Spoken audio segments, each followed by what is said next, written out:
한 정당이 드라마 방송사를 국가보안법 위반 혐의로 고발했습니다. 극 중 등장하는 북한군이 실제보다 미화됐다는 게 이유라고 밝혔습니다. 네, 요즘 시대에 상업 드라마를 국보법으로 거는 게 좀 황당하긴 합니다. 법 위반 가능성이 있는지 바로 팩트체크를 해보죠. 네. 기독자유당은 왜 고발까지 했습니까? 북한은 우리의 주적이고 어떠한 이유로도 미화될 수 없다. 그런데 드라마 속 주인공, 그 북한군은 카리스마가 넘치고 남한 여성을 보호하는 아주 평화적인 인물로만 나온다. 드라마가 국보법상 찬양 고무죄에 해당하는 범죄를 저질렀다. 이런 주장입니다.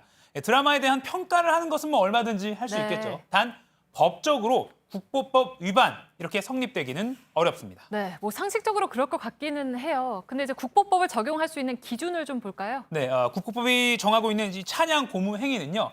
국가 안보에 실질적 해악을 끼칠 명백한 위험성이 있는지를 따집니다. 더 구체적으로는 대한민국의 독립을 위협하거나 영토를 침략하거나 헌법기관을 파괴하고 또 우리 사회 체제를 무너뜨리는 수준 이 정도로 헌재가 밝힌 적이 있습니다. 이 민주화 이후에 특히 이 예술 창작물이 찬양 고무죄가 되는 일은 거의 없습니다.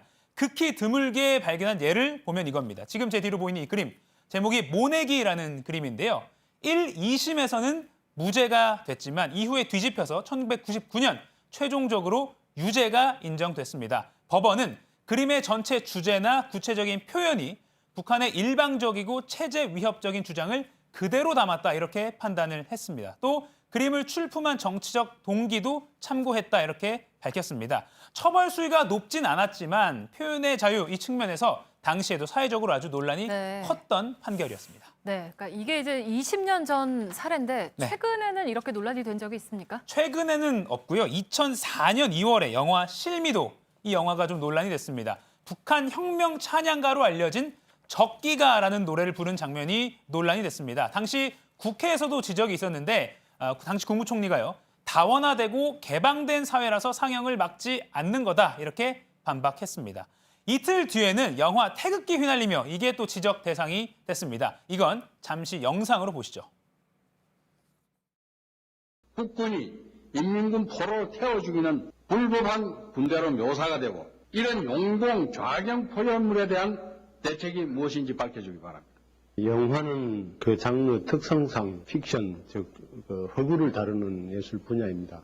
이념적인 것 때문에 영향을 받을 만큼 그런 수준에 있지 않고 더 성숙해져 있다고 생각하기 때문에 네, 앞서 소개해드린 영화 실미도는요. 고발장이 접수가 돼서 검찰이 수사했지만 무혐의로 결론났습니다.